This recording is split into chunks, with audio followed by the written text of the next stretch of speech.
Let's see what our bass is going to do here.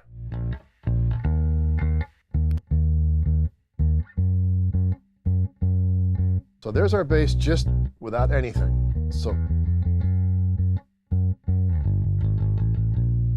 now, let's see how shiny we can get it. A little more pick on top, a little more note. Makes it a little bit peaky though, so let's control it.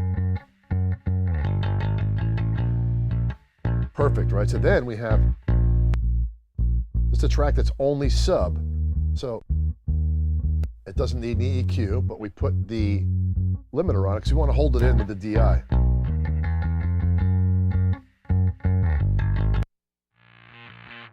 Hey, there's the Muse sound right there. So that's just the distortion.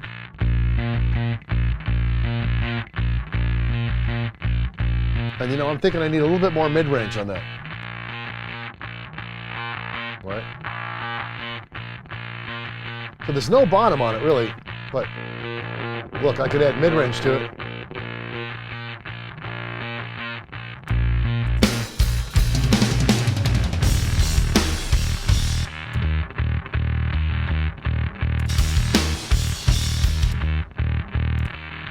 It's such a cool effect when they have those separated.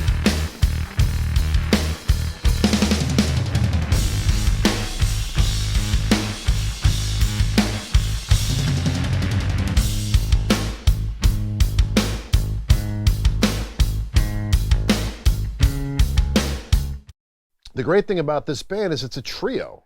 So it's guitar, bass, and drums. And then when the guitar player is not playing the guitar, it's playing the piano. So you're not trying to pound multiple performances in that don't work. So we've gone through drums. Now notice the drums are done well, so we're not, except for like their session snare, maybe the bottom snare and a sample, we're not really compressing them.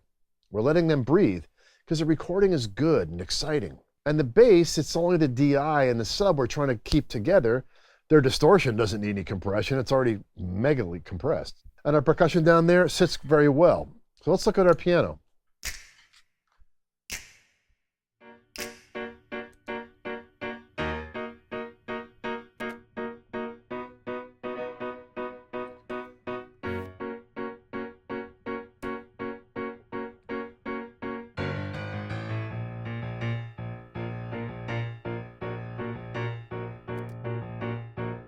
So as the piano came, it's too dark. So let's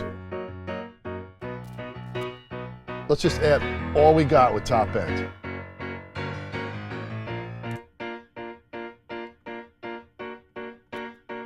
So on the console, we're just going to add a little bit of limiting. The same with the lifting.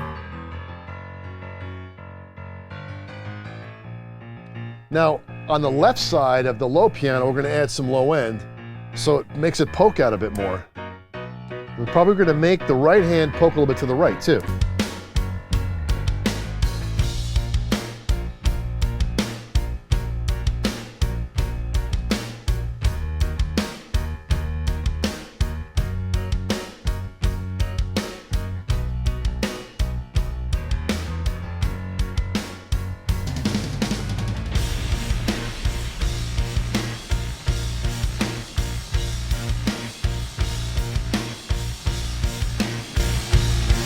Now we'll look at the guitar.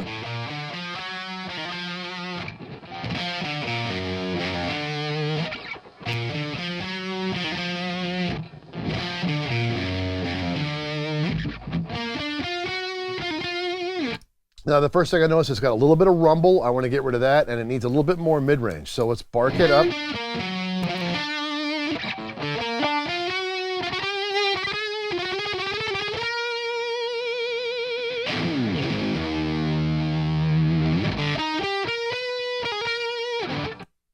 So that's how it came dry. So let's see what kind of effect that we want to add to him. So we're going to see where he starts. Hey, hello, here we come.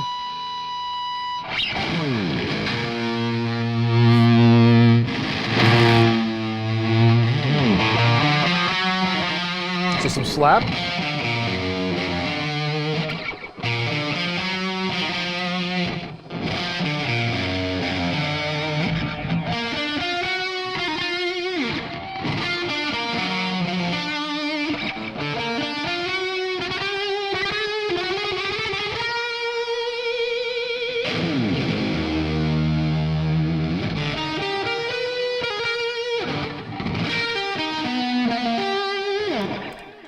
So what we do with the guitar solo is we're going to put some eighth note delay, which is 362, and some long quarter note delay, some 732 in the background.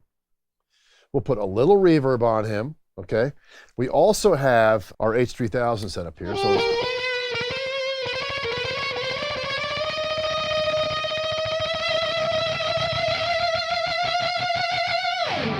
So what we have set up is we have our two H3000s.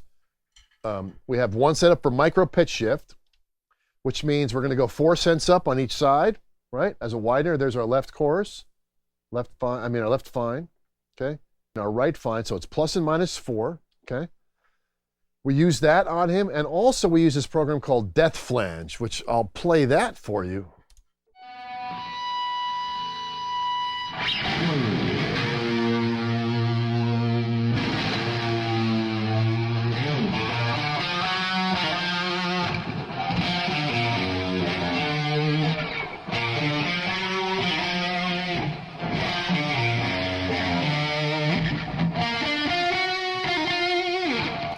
Now we have that in subtly to add even more of like a supernatural guitar solo effect. So we use a couple of things in the guitar to make it exciting. So we look at that and say, okay, that's going to work for us. Let's play it in the track.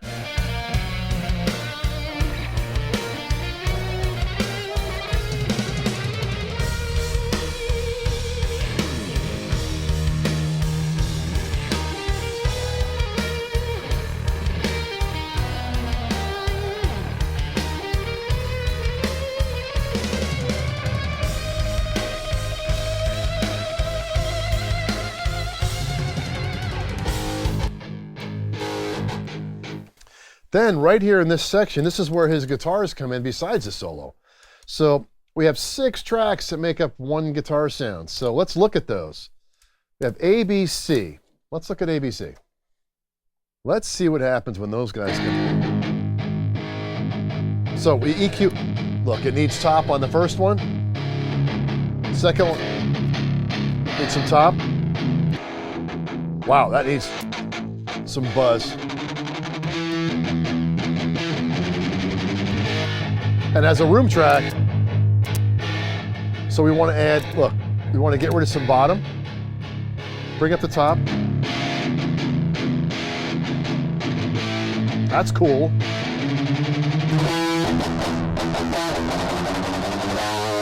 Then he has his like direct fuzz sound. So let's look at that stock. A little thuddy. Let's get.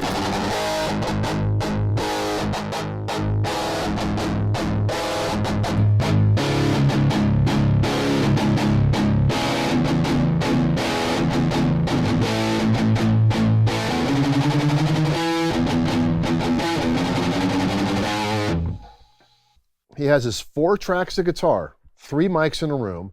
Then he has like this DI fuzz effect, which we're not sure the origin of. Could be a pedal, could be a Sans amp. So we listen to that section, check the phase. Okay, it's out of phase. So we flip the phase, that brings all the bottom back. Always want to check the phase of DI versus amp and see which works. Really obvious here. That's definitely out of phase.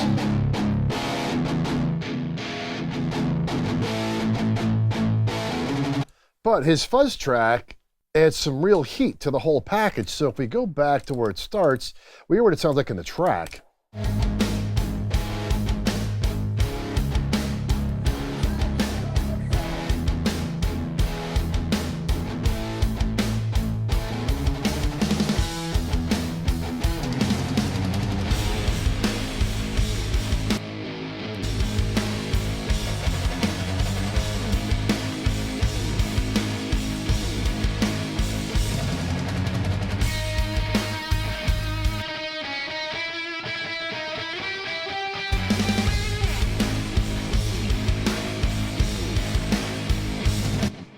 Basically, he's either playing one section of the song he's playing rhythm on 6 tracks, the other section he's playing is solo, the other section he's playing the piano. So the one guy takes up 12 faders, but they're never all really at the same time. So we listen to the front, starts out with piano, And now on the piano, if you listen, we're using our Ursa Major on it to give it some life. Take it off, it's really dry.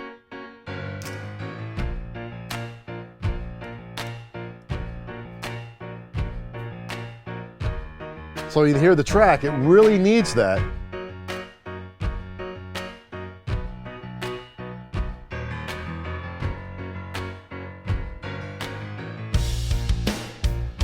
And there was one drum sample that's sitting over here we didn't use. We're gonna feather that in and see what it sounds like.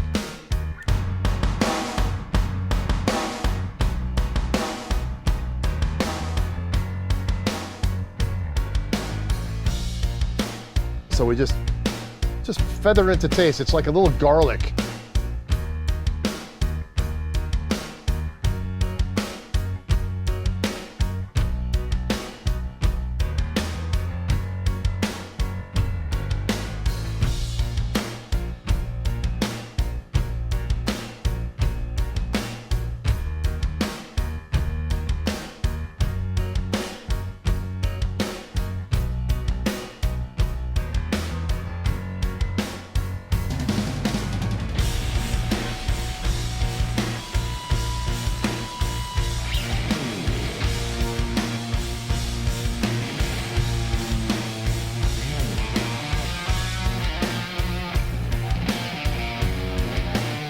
So we got a balance on our drums, bass, our guitars, and pianos. We're gonna look at what's happening with, we have one vocal track, one lead vocal. Let's look at Matthew Bellamy's vocal, okay? The character in his voice is something you never see. He's got such personality in the way he sings. So let's see what we can do to give him a space that works in this song. Let's see what he's doing before we add in the choirs, okay? Life's a race. Let's turn everything off of him. I'm gonna win. Yes, I'm gonna win. And I'll light the fuse. And I'll never lose. And I choose to survive. Whatever it takes. You won't pull ahead. And I'll keep up the pace. And I'll live in my strength. To the whole human race. So the first thing I notice is, okay, he's got some proximity issues. So let's EQ him in the track, add some EQ, and then add some compression in the track. To stay alive, and I won't forgive, and vengeance is mine, and I won't give in, because I choose to thrive. Yeah!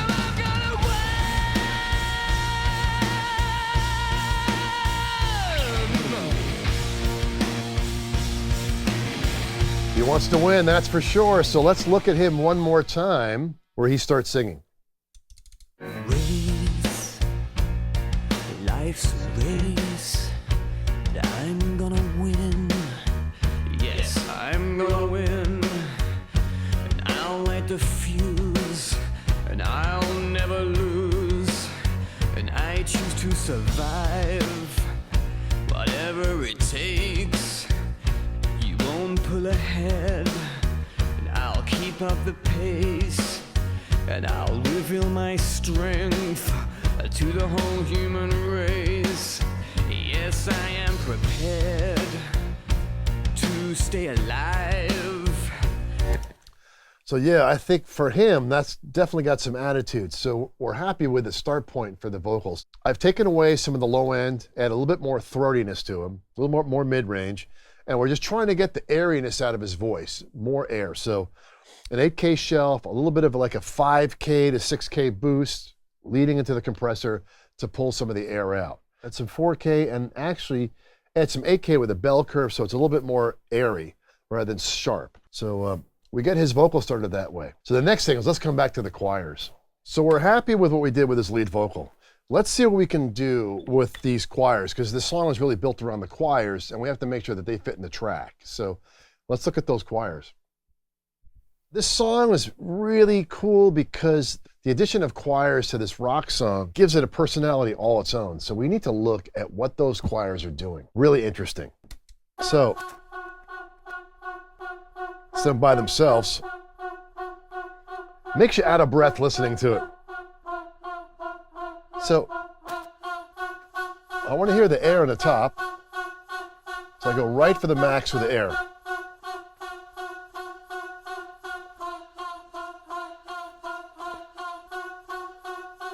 Couldn't have been easy. Yes, I'm gonna win. Then the next one kicks in.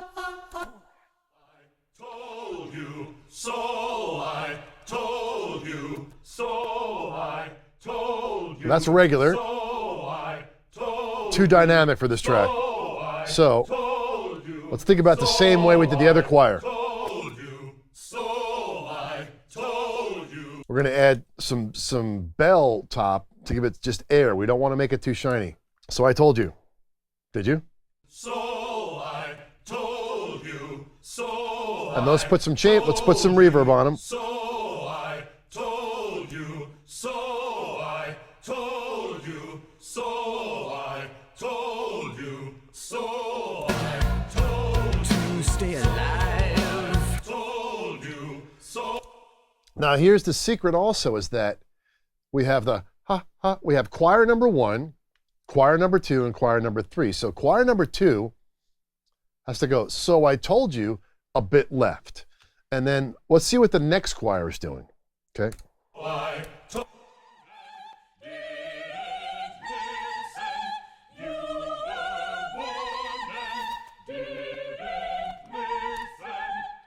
So we have this call response section between the two choirs. So we want to do the same kind of approach, add some air. There's a little bit of rumble, so we want to take some of that off.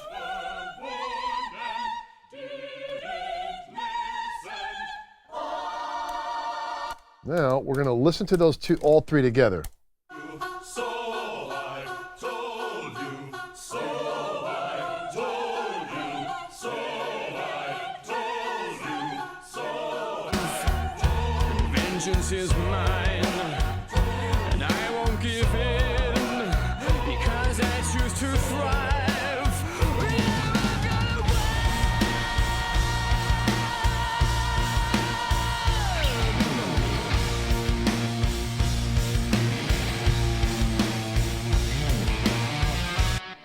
So we'll check it one more time.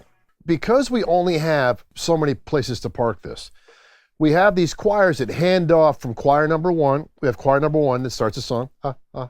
Choir number 2, which is So I Told You. Then choir number 3, which is answering that. Then right at the transition point, the third choir becomes the fourth choir. Since we have them panned a little bit left, a little bit right, we're going to have to do a move where we center them. So we think ahead to that move that we have to make, right?